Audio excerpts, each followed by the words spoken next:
Welcome to মুনমুনের classroom. আমরা করছি class 11-এর কেমিস্ট্রির ধারাবাহিকভাবে সমাধান, যেটা করেছি সেট 7 শুরু করছি, যেটা তাহলে 220 পৃষ্ঠায়। বলছে সিপি এবং সিপিএম এই দুটোর মধ্যে কোনটি ভর সাপেক্ষ, কোনটি ভর নিরপেক্ষ তা লেখো।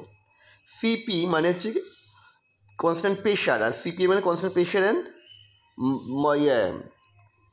মোল। সুতরাং সিপি হচ্ছে ভর সাপেক্ষ ধর্ম, সিপিএম হচ্ছে ভর নিরপেক্ষ ধর্ম। স্থির চাপ ও তাপমাত্রায় 1 মোল দস্তা লঘু HCl-এর সাথে বিক্রিয়ায় সৃষ্ট কৃতকার্য সিস্টেম দ্বারা না পরিবেশ দ্বারা ঘটে। এক্ষেত্রে কাজটা সিস্টেম দ্বারা ঘটে, কারণ সিস্টেম এখানে বিক্রিয়া করে তাপ উৎপন্ন করে।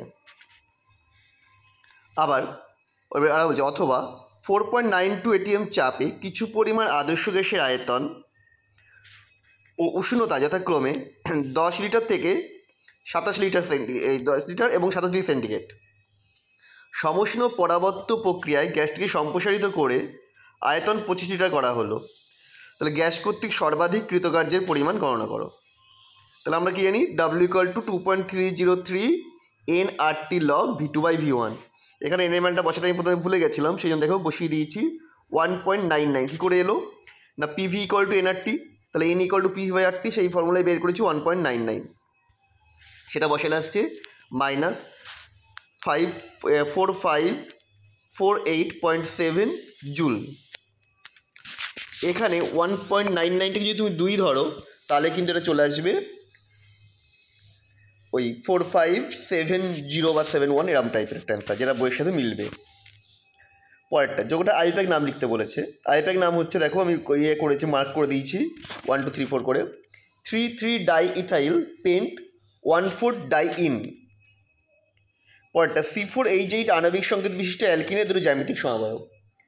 এটা হচ্ছে দুটো আছে, সিস-2-বিউটিন ট্রান্স-2-বিউটিন। কারণ জ্যামিতিক সমবায় করতে বলেছিল, কারণ 1 বিউটিনের কোনো কিন্তু সমবায় হবে না।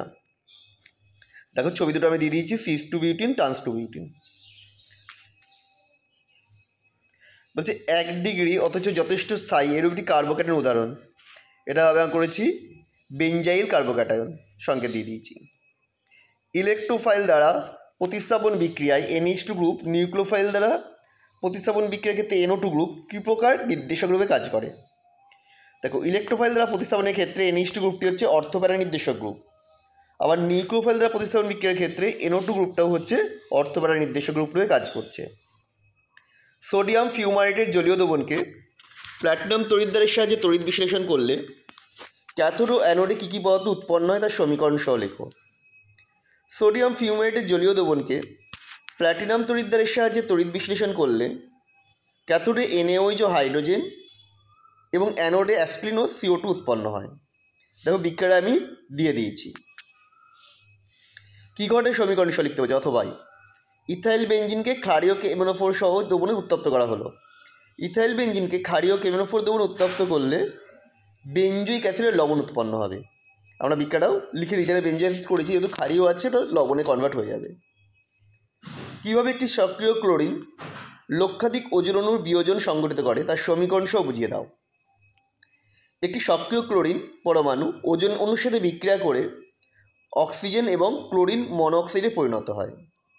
এই ক্লোরিন মনোঅক্সাইড পুনরায় ওজনের সাথে বিক্রিয়া করে O2 এবং সক্রিয় ক্লোরিনে পরিণত হয়, যা আবার বিক্রিয়া অংশগ্রহণ করে। এইভাবে একটি Cl ডট মানে এটা সক্রিয় ক্লোরিন প্রায় লক্ষাধিক ওজন অণুর বিয়োজন ঘটায় বলে আমরা বিক্রিয়াটা দেখো লিখে দিয়েছি। পরেরটা C9 কি? সমুদ্রে ব্যবহারের জন্য অ্যান্টি ফাউলিং এজেন্ট রূপে ব্যবহৃত রাসায়নিক পদার্থটি হলো C9। এটা একটি জৈব বিশ্লেষ্য পদার্থ, ফলে পরিবেশ দূষণ ঘটায় না। লেড দূষণের ক্ষতিকারক প্রভাব। লেড দূষণের ফলে ক্ষুধামন্দা, বমি ভাব, কোষ্ঠকাঠিন্য, রক্ত অল্পতা, অনিদ্রা, মাথা ধরা ইত্যাদি উপসর্গ দেখা যায়। এছাড়া কিডনি ও ব্রেনের ক্ষতি হয়। চলে এসেছি 2 পার্টে। একটা বিক্রিয়া বলেছে এখানটায় যে PCl5 উভমুখী PCl3 + Cl2। এর ক্ষেত্রে সিস্টেমের চাপ ও সাম্যদিবকের 3 গুণটা প্রমাণ করতে হবে। এটা তখনই হবে যখন এটা 50% বিয়োজিত হয়। এখানে কোশ্চেনের দেওয়া নেই 50% কথাটা, এটা দিতে হবে, নাহলে কোশ্চেনটা ভুল আছে। তা আমরা 50% ধরেই করে দিয়েছি। দেখো বিক্রিয়ার শুরুতে ছিল PCl5 1 ধরো 0 0 আর 50% বিয়োজিত হলে সাম্যাবস্থা হচ্ছে 1 মাইনাস 50/100 মানে 1/2, that means half half half, তিনটেই হাফ এলো। তাহলে মোল ভগ্নাংশ হচ্ছে 3টি যোগ করলে আসছে 3/2, তাহলে মোল ভগ্নাংশ হবে 1/2/3 মানে 1/3 1/3 1/3। তাহলে মোট চাপ পি হলে সাম্যাবস্থার অংশচাপ কী হবে? P/3 P/3 P/3, তাহলে Kp equal to partial pressure of PCl3 into partial pressure of Cl2 by partial pressure of PCl5, ভ্যালুগুলো পুট করে দিয়েছি, আসছে P ইকুয়াল টু 3 Kp, অর্থাৎ এটা সাম্যাবস্থায় কী হচ্ছে, সিস্টেমের মোট চাপ সাম্যধ্রুবকের 3 গুণ, 3 Kp 3 গুণ। হেবার পদ্ধতিতে অ্যামোনিয়ার শিল্প উৎপাদনের সন্তোষজনক তাপমাত্রা বা অপটিমাম টেম্পারেচারের মান কত? এটা হয় 550 ডিগ্রি সেন্টিগ্রেড।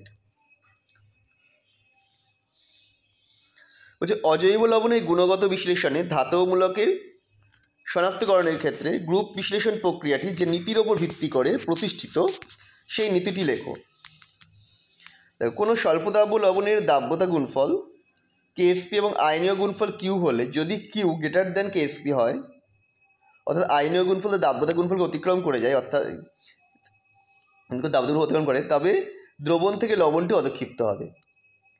পরেরটা একটা অঙ্ক দিয়েছে, 0.1 m অ্যাসিটিক অ্যাসিড দ্রবণের অ্যাসিটিক অ্যাসিডের আয়নের মাত্রা 4.2% হলে উক্ত দ্রবণে H3+ আয়নের গাঢ়ত্ব কত হবে? দেখো, আমরা জানি গাঢ়ত্ব ইকুয়াল টু সি আলফা, তাহলে সি হচ্ছে কনসেন্ট্রেশন 0.1 আর আলফা কত 4.2/100, এটা করলে আসছে 4.2 × 10⁻⁴ m। কোনো রাসায়নিক বিক্রিয়ার ক্ষেত্রে প্রমাণ মুক্তস্থিতি পরিবর্তনের সাথে সাম্যধ্রুবকের অর্থাৎ কে এর সম্পর্ক আনতে রেখেছে।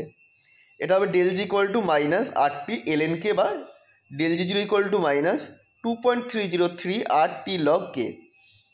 পরে অঙ্ক আছে 27 ডিগ্রি সেন্টিগ্রেড উষ্ণতায় 2A gas plus B gas উভমুখী 2C গ্যাস এই বিক্রিয়ার সামগ্রিক KP বলে দিয়েছে, KCর মান কত?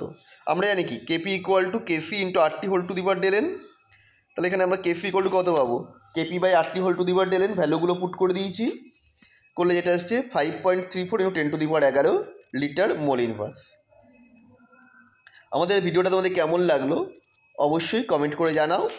আবার দেখা হবে নেক্সট ভিডিওতে।